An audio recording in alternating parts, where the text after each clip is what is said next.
Hey, Marquez, I'm not sure if you heard how your quarterback kind of recapped your camp, but he heaped a lot of praise upon what you've done in this camp. And he said that, especially over the last 10 days or so, you've been really consistent. I'm curious if there's something that maybe clicked, if you felt something that helped with the consistency early on in camp to kind of lead you to where you're at. Nah, just getting back to playing football. We've been out of football for 7 months, so just getting back in a rhythm.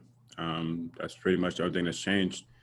It's just getting back into feel of playing 11 on 11 football. Other than that, nothing's different on my end.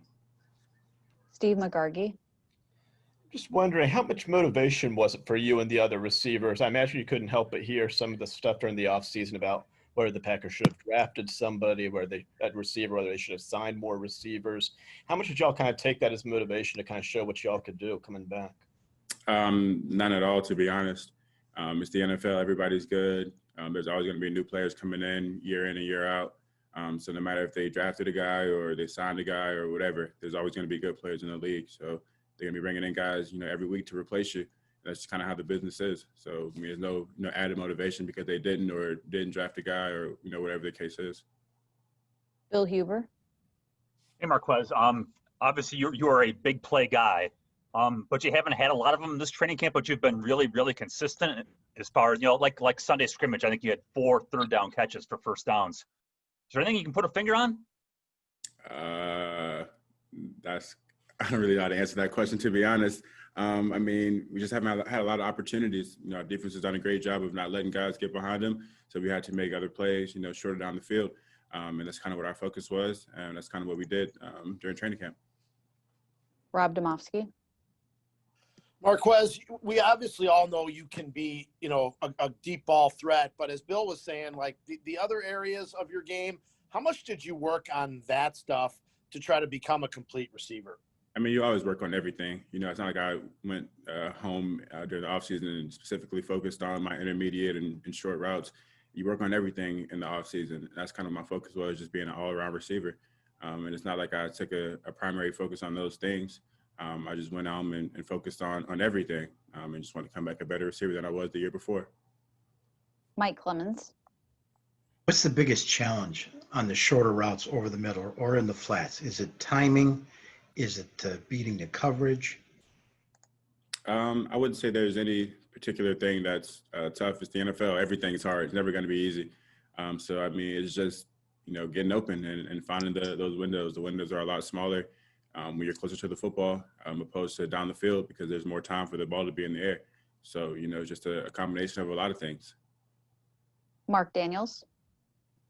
And Marquez, it's been obviously an odd camp, but it's going to be an odd regular season too. Have you spent even more time early on kind of looking at the Vikings? I know they made some changes in that secondary. Any early additional, prep work this offseason, getting ready for next Sunday? No, my main focus going into the camp was just, beating our defense. That was what our whole focus was this training camp. When it's game week or we get a little bit closer to that time, that's when we'll put our focus on that. But just as of right now, that's what we're focused on is beating the guys, in the green and gold on the other side of the ball. Tom Silverstein. Marquez, over the years, it seems like it's taken time for guys to get the honor, I guess, if you want to call it, of lining up in the slot. Devontae didn't get it until a little bit later in his career. Do you think you're at the point where you've shown enough that they would use you there, and do you think that's a chance to really open up your game if they do? My rookie year, I played in the slot, so I don't really think that's a valid statement. I played primary slot my rookie year, so I can't really say that. It's kind of all based on the offense that we're running and how they want to use their guys. So I can't really say it's an honor to play in the slot opposed to playing outside. It's just kind of based on what we're doing for the week and what our best matchups are. John, Fox 11. Hey, Marquez, one thing Matt did say this morning, specifically pointed out that he saw you get better at, was showing strong, aggressive, confident hands. Can you just explain what that means or what that looks like to someone who's not an NFL receiver? And did you feel like a light bulb go on in the offseason, or did making that adjustment or early on in camp? No, I wouldn't say I put a focus on that either. I mean, obviously, just having, catching a football is, all reactionary. So however the ball comes to you and how your brain tells you to catch it is how you catch a football.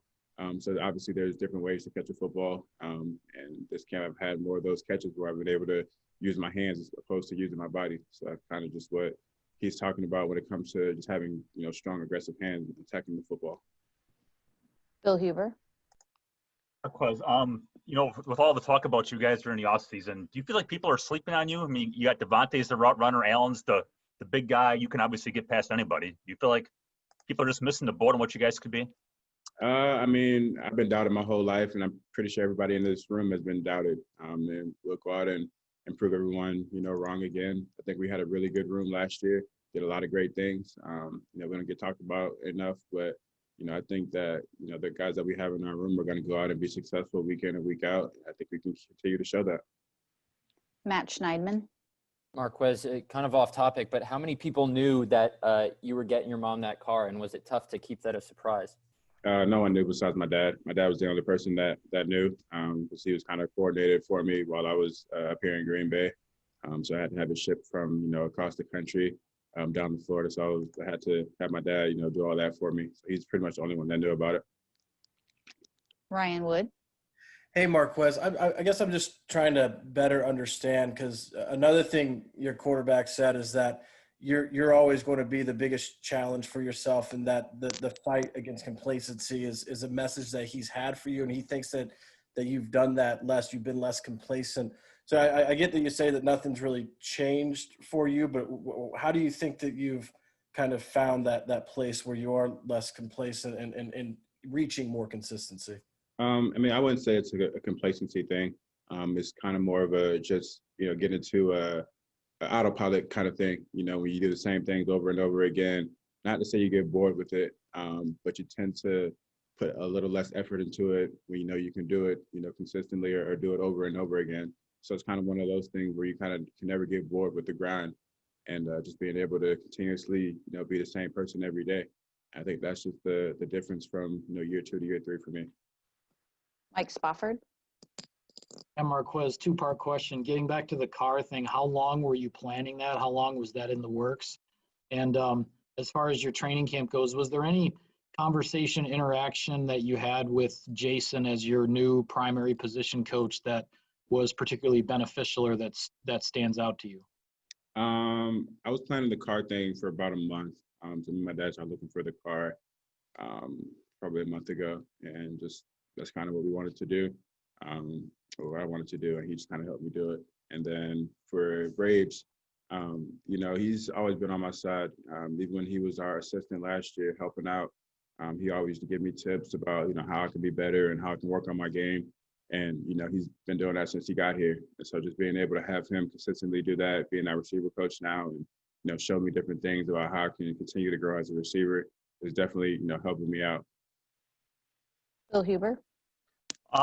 Back to the car, well, how many times have you seen that video? And I'm guessing you've talked to your mom over the phone since then. What was that conversation like? I can watch that video 100 times and I'll smile every time. Just being able to give my mom, something that, she has dreamt about. My mom works her butt off.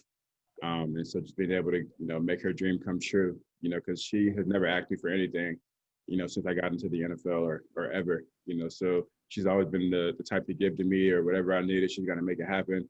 It has never asked me for $1 or, anything, so just being able to, do something nice for her for a change is huge for me. Mark Daniels. Yeah, that was a great touch, EQ, that's for sure. I just wanted to ask you, it's been an interesting couple of years for you and EQ. How much do you really want to see, Equiminius, get involved and start producing with everyone else? I love that for him. Me and EQ came in at the same time. We were roommates throughout training camps. He lives a couple doors down from me, so we're real close, played video games together all the time, so in touch during the off season. So, EQ's my guy, and I would love to see him just go out and continue to make plays like he did our rookie year. He battled some injuries last year, and, it derailed him. I had to, sit him out for the year. So just being able to have him back around is always good. Marty Hendricks.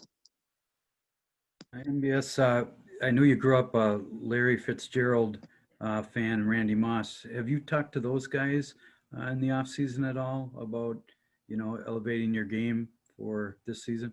I've never actually got to talk to Larry before. So that'd be someone that I would love to get in contact with at some point in my career. And then Randy, I was obviously trained with him during the off season, but with the whole coronavirus, I didn't get to train with him this off season. So, but we still keep in touch. I still have his, direct phone number. Anytime I need something, I can give him a call, and it's, never any, issues about that. So.